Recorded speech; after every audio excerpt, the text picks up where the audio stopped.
I'm Brian Phillips, and I'm the Executive Director of Washington University Medical Center Redevelopment Corporation. I started here at Washington University back in 1996 as a project manager. At that time, the university was a part of a pretty unique federal experiment by the Department of Housing and Urban Development. The federal HUD office wanted to create 5 different demonstration projects around the country where they would provide funding directly to universities that are located in urban communities to see whether or not they could use their synergies and their resources to increase community development within local neighborhoods. And so Washington University, along with Yale University in New Haven, Clark University in Worcester, Massachusetts, University of California, Berkeley, and the University of Illinois, Chicago were all chosen. And so because I had a background with working with HUD funding, the university hired me as a project manager to come in as a junior manager to help oversee that program. What was my first job here in St. Louis? I started off at the city of St. Louis as a community development manager, which was a technical assistance job which provided support to all of the community development corporations in the city of St. Louis. At that time, it was probably about 27 to 29 of those.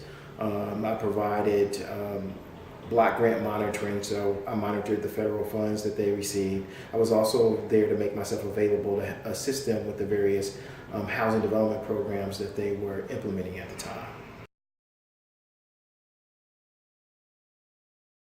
What did I get mostly out of that, and what type of impact that position give me was for myself, it gave me a greater understanding of how the community development process worked here in St. Louis.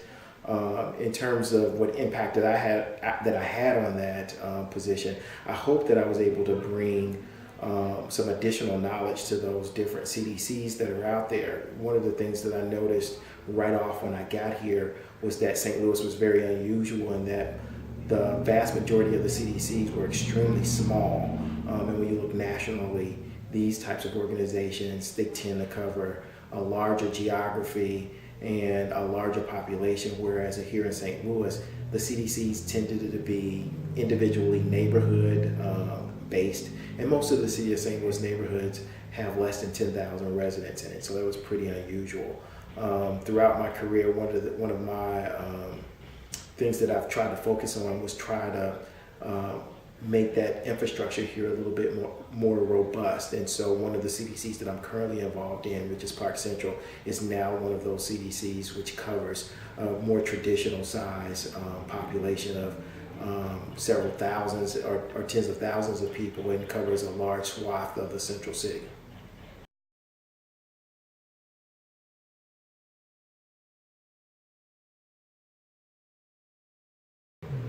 I came, to this position, from a long history. I'm a St. Louis native, and I was actually born in the Pruitt-Igoe housing projects. And from an urban planning standpoint, that was probably one of the greatest urban failures in the nation's history. And I originally wanted to be an architect, but once I started attending school and studying architecture up at Iowa State University, I soon learned that I was more interested in the actual communities than building actual buildings. And so, I made a very tough choice to not to be an architect and to switch over to urban planning, and I've never regretted it since then. And I've always kept in my mind, the great failure of Pruitt-Igoe, and as motivation as to not make that mistake ever again. If I had to think about what my top 3 things that I'm most proud of since we've been here in the Forest Park Southeast neighborhood, it's kind of hard to do. We've had so many different milestones, and it's always been in partnership with someone else. And so I guess one of it would have to be creating a central gathering space in the neighborhood. I remember When we were in the neighborhood in the mid-90s, in talking with neighborhood stakeholders, one of the things that they kept coming back to us in putting on the top of their needs list is a central gathering space.